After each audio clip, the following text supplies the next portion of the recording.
Hi again, it's Kathy. Welcome back. So today's Bible chat is going to be in the New Testament, where we're looking at Matthew chapter 13, verse 58. Let me give you a little bit of background. So Jesus is working his way through the country, and he decides that it's time to go back to his hometown of Nazareth. And while he's there, he's trying to do some miracles. He's trying to heal people. He's trying to help people. And instead of accepting this, his hometown scoffs at him, and basically they're like, because he even goes to the synagogue and starts teaching them, and they're like, who is this guy you think he is? Isn't that the carpenter's son? Isn't he the one that used to run around and play with the kids and stuff? I mean, they were like dissing him because he was back in his hometown, and they were familiar with him. They knew him, and so they didn't accept his message. So we pick up with just one verse, verse 58. And he did not do many miracles there because of their lack of faith. That's kind of a sad scripture if you ask me. So like I said, Jesus goes home. And now you would think that his hometown would be excited and that they'd believe him and that they'd help him, but nope, they didn't. And Jesus, his heart was there to help his hometown, help the people that he knew. But because of their lack of faith, because they refused to believe that Jesus was the Messiah, it held back Jesus's plans for them, because I'm sure he had some awesome plans for those people, plans to heal people, to deliver people from bondages and things like that. But the sad thing about this is that these people missed God's blessings because of their unbelief. Because they didn't believe, they didn't receive the blessing that Jesus had for them. So here's where it gets tricky. Are you facing problems?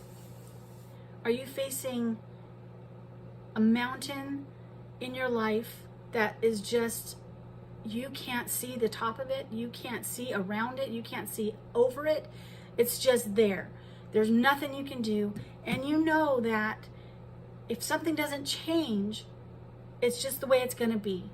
Maybe it's financial, maybe it's healing, maybe it's deliverance from mind battles, maybe it's deliverance from substance abuse, maybe it's the healing of a loved one, maybe it's, it could be anything. And you're a Christian, but you're still struggling with that, and that's okay, because I don't want it to.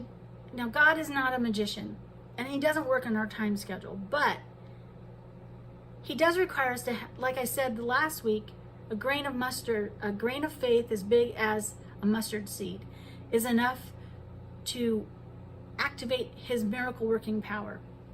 And so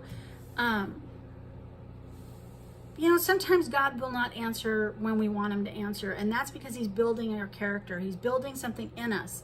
But here's the thing about this. You have to check your faith. You have to check your faith. Unbelief will kill the work of God in your life. So if you don't believe, if you're a Christian, you say, I am a Christ follower. I am a Christian. That's who I am. But I do not believe that God has the power to deliver me from this. I am a Christian, but I do not believe that God can raise the dead. I am a Christian, but I do not believe whatever it is you don't believe. That's a dangerous place to be, because that will kill any effort that God is trying to do on your behalf. That will kill the move of God in your life.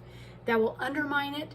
That will tell God basically that, yeah, okay, so I claim to be yours, but let's face it, you're not really there. You're not really going to help me. So I'm just going to have to figure this out on my own. God doesn't want us to do that. He wants us to believe him. And so, what unbelief does is it blinds you to the truth, and it will rob you of all your hope. Because faith is the substance of things hoped for, the evidence of things believed.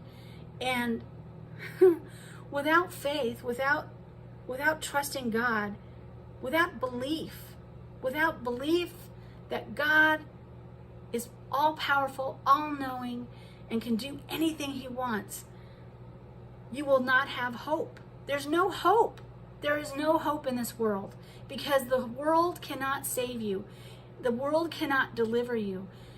People and situations will let you down. But I'm telling you, God will not let you down. He will never forsake you. He will never turn away from you. And he only wants the good for your life. And so, what I'm encouraging today is that you take some time to go by yourself and pray and just ask God, God, how is my faith? I need a faith checkup. You know how your cars need their oil change every now and then, or the engine light comes on, it says you have to go check something's wrong with the engine? Well, that's how our faith is. Sometimes that check engine light comes on, that check faith light comes on, and instead of fixing it, we ignore it. We blur it out and we pretend it doesn't exist, because we don't really want to put our hope in another false thing. But I'm telling you, God will never, ever, ever leave you alone. He is faithful, and he just wants us to believe. He wants us to trust him. He wants us to lean on him in our times of trouble. And so that's a good question to ask. Say, God, how does my faith check up? How is my faith? And if you don't have any faith, ask God to give you faith. Ask him to help you exercise your belief, and you'll be amazed at what can happen in your life. So as I close today, I just would like you to do that. For the next week, pray, ask God to give you faith, and if you want to, come back and drop me a comment and let me know how God is moving in your life. I would love to hear it. So that's it for today. All right, I will talk to you next week. Bye.